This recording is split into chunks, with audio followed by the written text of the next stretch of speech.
Hey everybody, welcome back. Trailer reaction time, and today I've got a trailer, teaser trailer. I am quite excited for possibly one of the most divisive movies coming up. And you know where I usually land on divisive is usually on the side of loving it because wow, you took a shot and it was weird and landed somehow. Probably should not be the last trailer I did in my run. I don't think I'm going to be as emotionally affected as I surprisingly was on some things I've done in this 7 trailer run wearing this shirt. That's how you tell. But today we're here for the teaser trailer. You already know. Megalopolis. Have you heard some of the stories coming out about this Francis Ford Coppola film? Let's just say, we should get through this because I got a few things to say before we watch this. If you want to see this trailer without my joke missing face, joke redacted, face in the way, there's a link in the description below or something's popping up right about now. You can click on that, check it out, come on back, watch me watch this. And then we'll geek out over it together because I think it's going to be a type of geek out worthy one way or another. All right. The thing I mad respect for this is Francis Ford Coppola. I love a lot of his wines from his winery. And supposedly, he's wanted to make this movie forever. Like, forever, ever. Like, I think it's like a loose remake of Metropolis, the original silent film. I feel like that's what I heard, but I haven't heard anybody talk about that lately, so maybe I'm totally wrong. But he did the whole winery thing to make the money to self-fund this. He self-funded a $120 million movie. One of the most expensive independent films of all time. I've heard a lot of people say, forgetting that George Lucas self-financed the prequel trilogy. I for better or worse, I'm not looking for you to say they're good or bad or whatever. I'm just saying, I don't hear people mentioning that. Like, Lucas did this too. And those movies were about $120 million a piece back then. So technically with inflation, he did more. Anyways, I'm not making a competition. Francis Ford Coppola has made some incredible, classic, amazing movies. But if I'm not mistaken, he hasn't made a movie since this one. So I can see why maybe some of the weirdness is too weird for people. There's also some stories coming out that, again, it's too early to tell. They're allegations. Who knows what's true, what's not. I'm not going to get into that yet. But I am excited for this. Also, it has my boy, Kylo Ren. Adam Driver, who I just adore in everything. And I hear this, it's a great cast, I think. I don't remember. I think it's got a major cast. And there's just even some weirdness in the way the format and the film works. Like, I think there's supposed to be a part in this movie where at the Cannes screening, they had a live actor walk out on stage and Adam Driver on the movie is interacting. And it's like, I don't know how well, I'm excited to see how they plan to do that across theaters and in home viewings. But listen, it's going to be weird, it's going to be different, but it's also going to be a legend who, no matter what this movie is or how it turns out, you have to give respect. Hopefully he's worth respect. I hope some of this stuff is not true. But you have to give respect to a madman that would create an entire successful business to fund this thing that is a passion project and just go do it and say, be damned, profits, all that. You want to talk about pure art. That is pure art, okay? There was no studio. Like, as a matter of fact, this has not even been picked up by an American distributor yet. There is no studio making this movie. This is an artist that had a story they wanted to tell and a vision they wanted to bring, and they busted their butt to make it happen. Is it good or not? That's going to be totally subjective. Let's watch.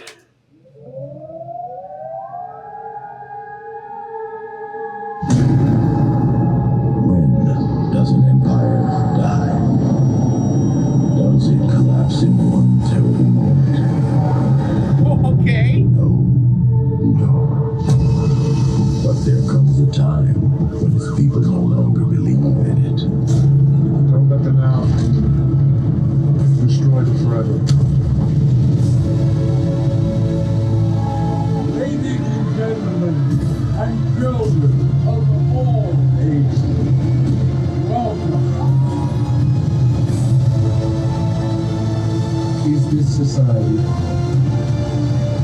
is this way we're living, the only one that's available to us?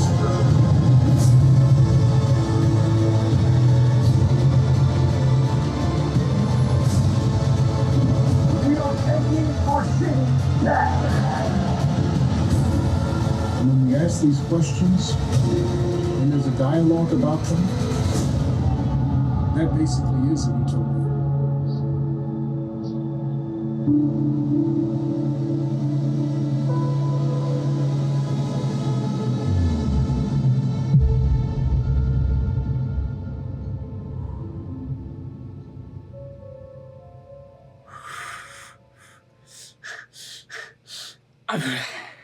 What?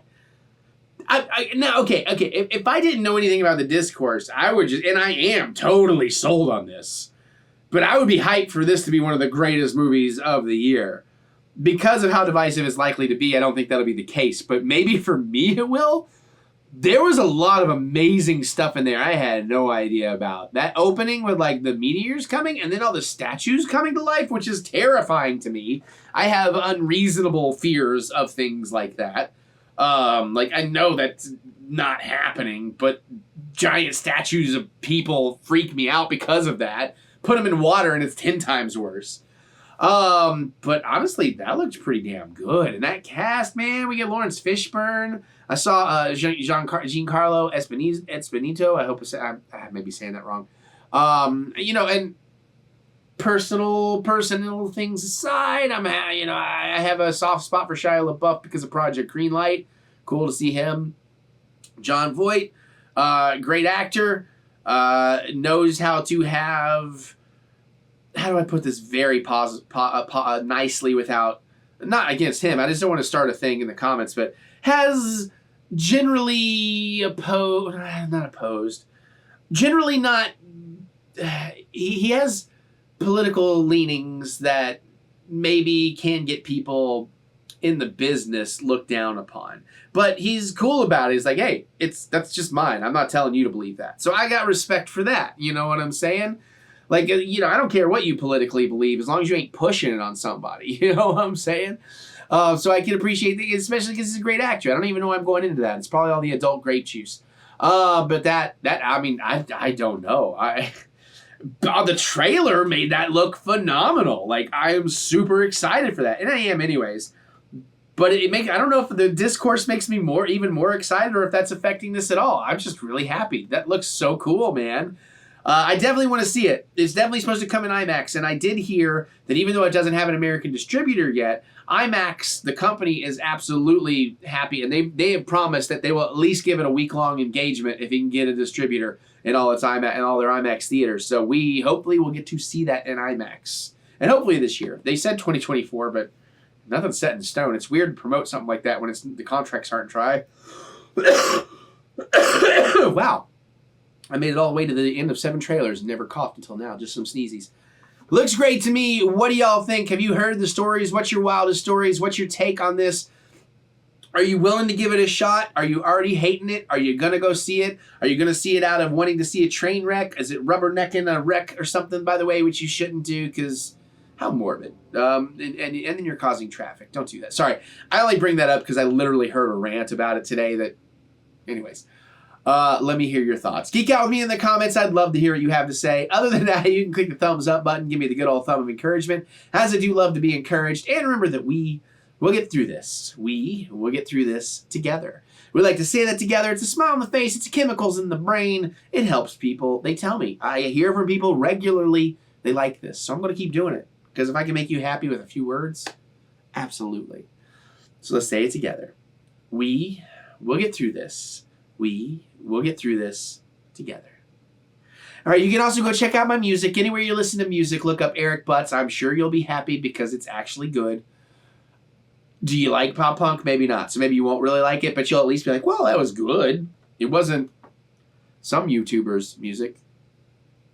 I don't have a superiority complex about things. I especially don't have it in anything related to YouTube, except maybe a little bit when it comes to YouTubers who make music. I was a musician first. I was always a musician first. That's always at the top of what I claim to be, followed by a filmmaker, then followed by a YouTuber.